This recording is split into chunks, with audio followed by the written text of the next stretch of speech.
Good afternoon, everybody. Nobody still came out to see the treasurer. They did. Good afternoon. The federal government has been shut down now for more than 1 month. In Illinois, thousands of families have gone without pay, some of them even while showing up to work. That is not right. If you show up to work, simple, you should be paid. More important, working men and women should never be locked out and used as pawns over a policy disagreement. We have a moral duty to help people who play by the rules, go to work, support their families, and just want to pay their bills.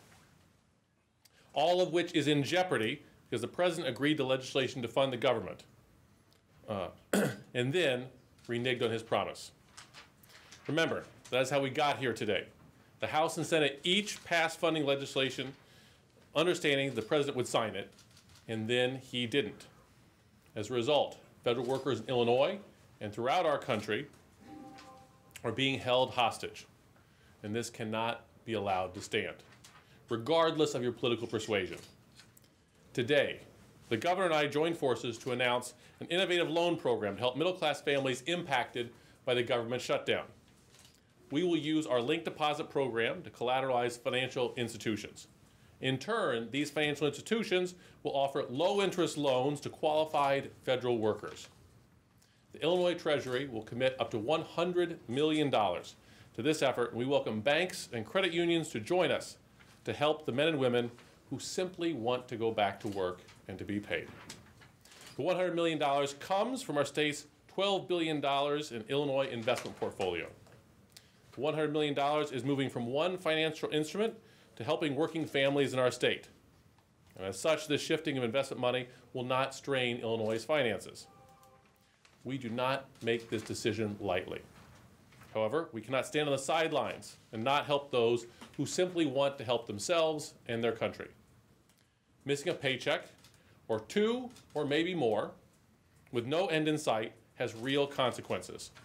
Rents are at risk, mortgages, tuition. This loan program represents the Treasurer's role to invest in people, provide tools to help people invest in themselves. Clearly, these dollars will have a ripple effect. Workers who need loans are borrowing money because they need help to meet basic needs. These dollars will be spent securing a roof over a family's head, dollars spent at a local grocer or a corner gas station, dollars that will help the unseen small business owners who are being harmed by this federal impasse. This low-interest loan program is the right thing to do because working men and women should never have to be used as pawns during a policy disagreement. Thank you all very much for being out here today. We look forward to working with the governor's office and the Illinois Department of Financial and Professional Regulation. I will bring up our new governor. Thank you, Treasurer Frerichs, and I especially want to thank you for working so closely with us to help federal workers here in the state of Illinois. The working people of the state are very lucky to have you as their ally, a fighter who is always looking out for their best interests. Thank you all for being here today. As the president brings the federal government to a standstill, trying to thwart democratic processes and force through a divisive and ineffective agenda, too many hardworking Illinoisans are paying a direct price. Thousands of dedicated federal employees living in Illinois have been impacted by the government shutdown. Through no fault of their own, they are not receiving their paychecks. For these people, some of whom are required to work even while they are not being paid, day-to-day expenses are piling up. Rents, mortgages, loan payments, all are coming due. Hardworking families are suffering because this president wants to build an unnecessary wall, and that's simply unacceptable. I want to be clear. I'm going to make our state government do all that we can to help not just our federal workers, but any community that's impacted by the shutdown. Since taking office, I've asked my staff to look at all the possible options to shore up our state programs that receive federal funding to make sure our most vulnerable families are protected from the harm that the Trump shutdown might cause them, and to assist impacted federal employees. Today, we're taking the first steps in that effort. As the Treasurer just said, we're announcing the $100 million loan program for the affected families. It'll be administered through the Treasurer's office and in partnership with credit unions and financial institutions. I'll let Treasurer Frerichs answer some of the detailed questions I know you'll have, but our goal here is to provide impacted federal workers with loans at below market rate so that they can meet their expenses. No federal employee should fall into debt or not be able to put food on the table because the president refuses to open the government. I'm grateful to the Treasurer for his leadership here, as well as the credit unions who have agreed to participate. My administration is also working directly with banks and credit unions to provide as much relief on loan payments that they already have due, to make sure that they have as much leeway as possible. A number of financial institutions have already agreed to offer assistance, ranging from deferments to 0% interest. I urge all financial institutions that do business in Illinois to join in this effort. We'll be sharing a list online of all participating banks and credit unions at our Shutdown Aid website, and that's at www.illinois.gov/shutdownaid. Again, it's www.illinois.gov/shutdownaid. Federal employees not receiving paychecks can't then pay off their mortgages, cars, and student loans, and I've asked our banks to recognize that and show compassion. Many have responded and offered their assistance. On behalf of the people of Illinois, I want to express my deep gratitude to these businesses and to the nonprofits that have already responded, and I encourage others to join in these efforts. If this shutdown continues, we will need to ask people to give more help. These affected families are our neighbors, and they and their communities are in an impossible bind due to circumstances entirely out of their control.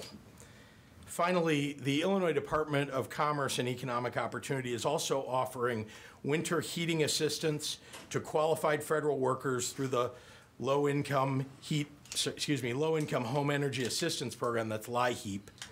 Federal workers who are impacted by the federal shutdown can find a complete listing of LIHEAP's local administering agencies and additional information through our Shutdown Aid website, or by calling a toll-free hotline number. That number is 1-877-411-WARM. That's 1-877-411-9276.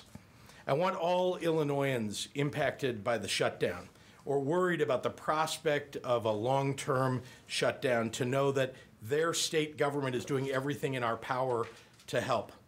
My administration has been in touch with critical agencies around the state, including our state's emergency management agency, public safety organizations, human service agencies, and our state's airports to ensure that they are all developing contingency plans if the shutdown is prolonged. We will be monitoring the situation closely as the days wear on. This is a terribly difficult time for too many families across our state, and we're going to do everything we can to have their backs. Thank you, and we're happy to take any questions you may have. What about those who are going to work but not being paid? Is there consideration here? It is. We're looking at all of the possibilities here. Again, a deep concern that this prolonging of the shutdown will cause us to have to make, considerable new efforts. So that's something that's under consideration. Back number, about 8,000 that we can identify right now, federal employees. Yeah, they're all TSA across. Yeah, and our big concern of TSA workers will diminish. They'll have to drop out. They'll have to go get other jobs, frankly. And so we're deeply concerned about the shutdown of transportation, commerce that would result from all of that. You say low interest loans, what's the rate? Is it going to be dependent on who the employee is? And why not have it low interest loans? Like some, I think PayPal's doing up to $500, but they're doing no interest loans. Yeah, it all depends. We work with individual financial institutions to determine that rate, but we can offer an institution that's offering a lower interest rate loan at about a 100 to 150 basis point reduction. But if there is a financial institution out there that is currently offering a zero interest loan, we'll offer, or part of a linked deposit program, to put money in at 0.01%. So as close to zero as we can get. So $100 million, and I've seen anywhere from 6,000 to up to 9,000 employees, right? So that's anywhere between 11,000 to 16,000 per individual. Is there going to be a cap per individual, or is that just going to be 100 million just for Illinois federal employees? So 100 million is being made available to federal employees here in the state of Illinois. It'll be made available in the banks for 90-day cycles, and as soon as the government shutdown or government reopens, then we'll finish out that 90-day cycle. Payment back? How do you go about making sure, you know, if somebody's delinquent? Do we have certain provisions? We work with financial institutions. They have the same mechanisms for someone who's delinquent on a loan they would for any other loans they issue. Restrictions, so you have to, have good credit and those sorts of things, or do they just have to show that they're a federal employee out of work? We work with individual banks and credit unions going forward. They have their own processes. A linked deposit programs mean we link a deposit with loans that they are making out there. If they don't want to make a loan to an individual, we can't make them. But we have found, as the governor said, numerous banks and credit unions who are willing to step forward to help out in this difficult time for thousands of Illinois employees. Where's the 100 million coming from? I mean, you are taking it from what to put into these links to these various institutions to loan out? Where's So we currently have numerous linked deposit programs. Our most famous one is our Ag Invest program, but we have investments all over in treasury notes, in commercial paper, and highly rated repurchase agreements. And so we're just moving some of those that we have.